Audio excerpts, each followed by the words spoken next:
Greetings. I'm sitting here in my 2024 Land Rover autobiography. Great vehicle. This is a brand new vehicle that I bought, and it came installed with these rear seat entertainment systems that you see right here. And if you're like me or any normal sized person, I'm almost 6'4", weigh 230 pounds. I'm in good shape, but the fact of the matter is this thing sticks out so far, I feel like it's about rubbing my teeth. So I wanted to get rid of these, and I know why there's such an option to, when you order a Range Rover, not to include it.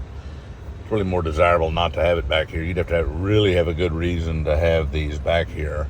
I mean, even if kids were back here, I would think they'd do better with an iPad connected to the Wi-Fi. But anyway, so the task was removing this rear seat entertainment screens and then keeping them so they could be installed again in the future, obviously, and not doing any damage to them, etc. You can see where I've done it over here. The screen is now gone, and this is it right here in my hand. There was no information online about it whatsoever, so I decided to make this quick video and show everybody how to actually remove the rear seat entertainment system screens. I'm letting the guts of the system still stay in place, obviously. I'm just disconnecting the screens and putting them over here, so that in the future, if somebody wanted to remount them, they certainly could. They're all in good shape.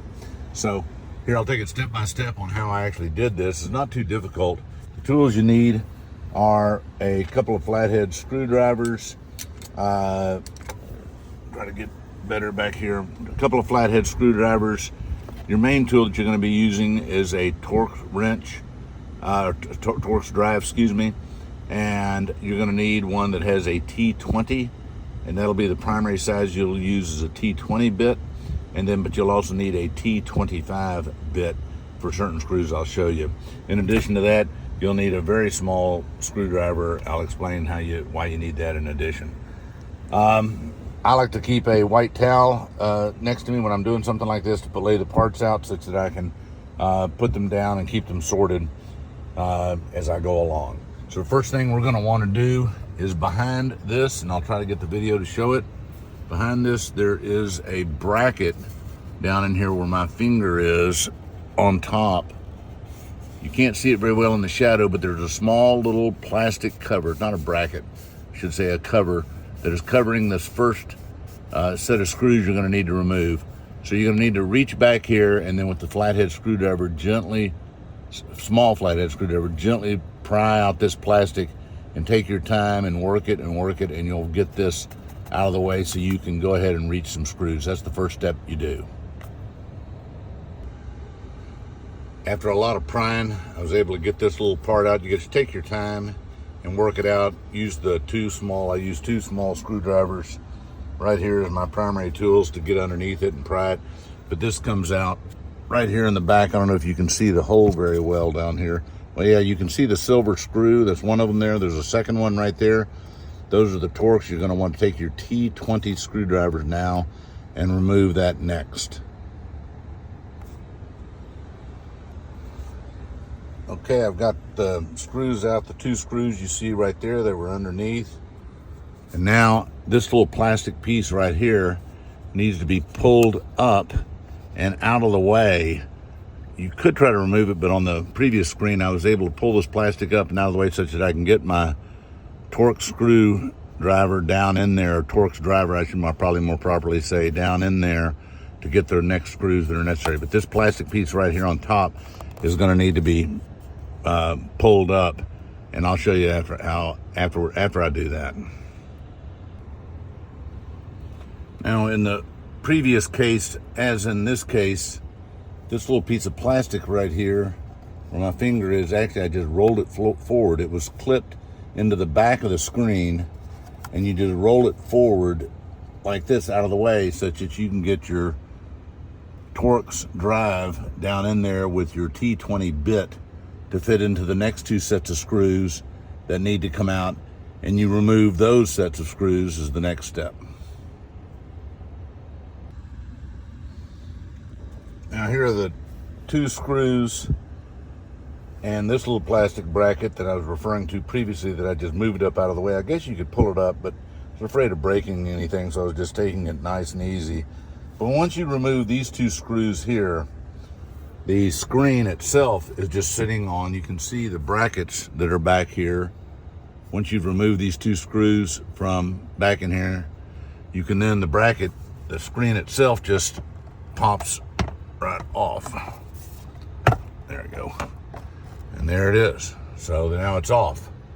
And again, not very well videoed, but nonetheless though, you can see what's going on here now. So now the next thing to do is to take your T20 drive and remove these two screws here for this aluminum bracket.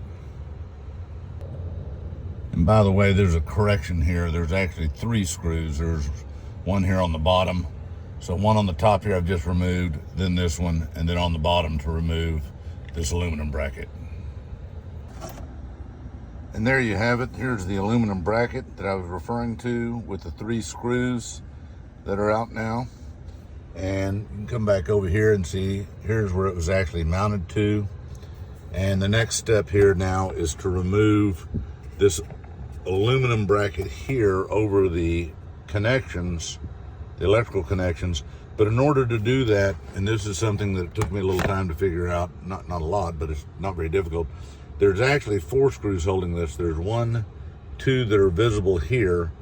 Plus, you got to pop these little caps off, and then underneath them is another screw, and then this whole plastic housing kind of comes off, as well as the aluminum. Then you get exposed to the screws that are actually mounting the aluminum bracket to the back of the screen. And I'll show you that step in a second. First thing though is 1, 2, under this cover 3, under this cover 4 screws that have to be removed. Again, they're all T20 Torx bit screws, and you just pop these little caps off here with a very fine flathead screwdriver. This is just a quick illustration of what they actually look like. You can see with the plastic cover removed, you can see the 4 screws that I was referring to. And by the way, don't try to remove these electrical connections yet. I'll explain why in a minute, but don't try to remove those just yet.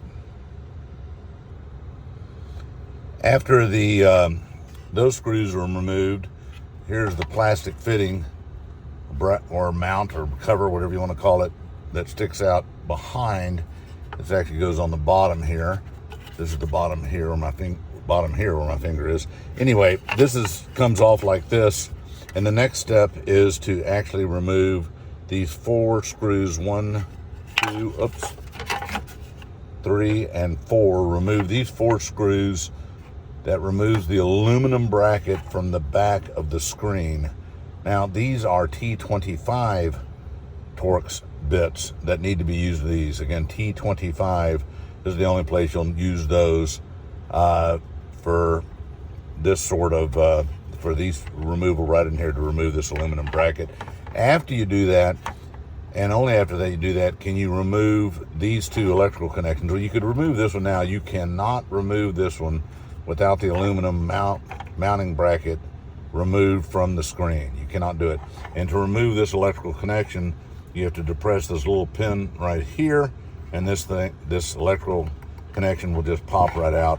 This one's a standard. You push in this plug here. Matter of fact, I can do that right now. Show you how easy that comes out. This one though, you've got to remove the aluminum bracket before you take it off. And there you have it. Here's the aluminum bracket that I was referring to. The 4 mounting screws. I've kept all these nice and organized so I can put it all back together. And you'll see that. And then here's the actual screen itself now, which is completely removed right here. And here's that plastic bracket that was on the bottom, in the back side on the bottom that we were working around. And here are the electrical connections right here. And both of them now removed. So these electrical connections, what I like to do is take painter's tape. I'll show you over here. I've just taken some blue painter's tape and covered the electrical connections so they're covered from dust and protected. And then I've neatly tucked them back up underneath here. And then we talked about various mounting methods to how to cover up this particular hole here. What I will tell you is that there are these 3 threaded screw holes right in here. I'm going to experiment with a couple of different options of doing this. My son talked about 3D printing a plastic cover to do this, but there's a slight curve right here that would need to be induced in whatever is manufactured. I'm not so sure how that would work. I will tell you, if I come down and just grab one of my T20 screws, I can come in here. I can't do this with my left hand. I got to change. Use my right hand here. I can show you that these are all threaded. You can see right there. So my thought is to, after I neatly tuck these wires into place, just like I've done over here, and have a nice clean flat surface, I would then come and use some construction paper to trace the outline precisely of this opening right in here. This surface, this edge here is kind of rubbery, so I don't know how well it would hold with anything that would quote unquote clip in.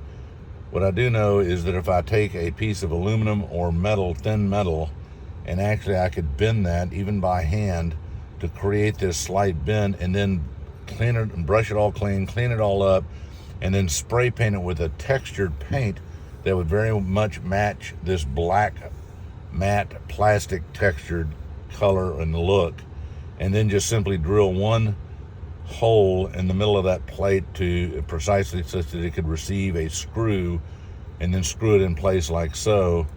Using just this one screw would all be necessary, and that would hold it in there very securely. I think that would provide the best solution, but I'll look for other options I'll cover, and I'll experiment with some. Anyway, that's how it's done. There's nothing online I found whatsoever in how to do this. It is not very difficult to do if you have the right tools like I've talked about.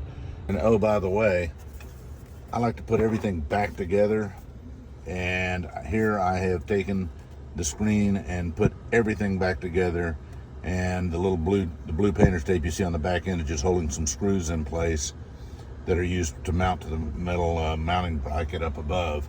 So this is the way I like to store it, and that way I can put them in a box for somebody down the road. If they want to reinstall them, they're certainly welcome to do so. So in order to cover the hole, I thought about several different things, and my son told me about Kydex, which I had no knowledge about whatsoever. And it's a plastic, and I can order some sheets online at Amazon, which I did. And I'm going to tell you what I had to do in order to get these covers put in place. I'm not 1,000% satisfied with it, but it'll do. Looks professional, looks clean. The Kydex, for me, frankly, was the biggest learning curve on how to work.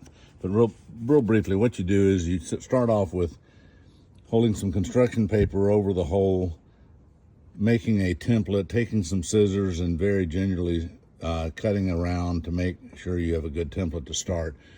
And then you come to the Kydex. There's plenty of videos online of what to do in terms of how to cut Kydex. And you cut the Kydex plates out to match your template. And from there, you go ahead and to show you over here, I have to go ahead and make a aluminum, go ahead and order some aluminum plates when you order the Kydex.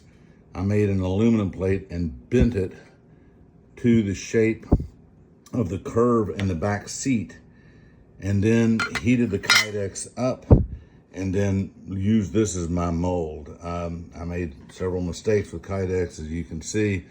Here's another one that I made up. I pressed too hard here. I didn't realize that when you heat up Kydex and you press real hard, you can actually smooth out the texture on it, which is what I did on this one here.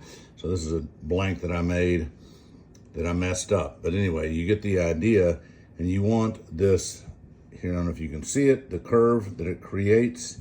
That's what you want, and you're creating that over this aluminum plate. And then you simply drill a hole in where the 5mm screw, and it is a 5mm screw. You can buy some at the hardware store. I got some of the 5mm by 20mm, will be just fine. And you use those to just latch it into place with that one screw. So that's what I did, and here's the remaining bits of the Kydex cutout that I had. So again, you'll need some Kydex from Amazon and some aluminum plates. And it gives the result of what I did, which in this case is satisfactory. I wouldn't say I'm going to start going into the business of making these and manufacturing these for people, but it certainly does the job in terms of covering up the hole. And in the future, should this want to be removed and the rear screens reinstalled, you can do it that way. So good luck with removing and covering the hole up. Maybe you have a better idea than I do, and certainly you're probably going to be better off than I am working with the Kydex.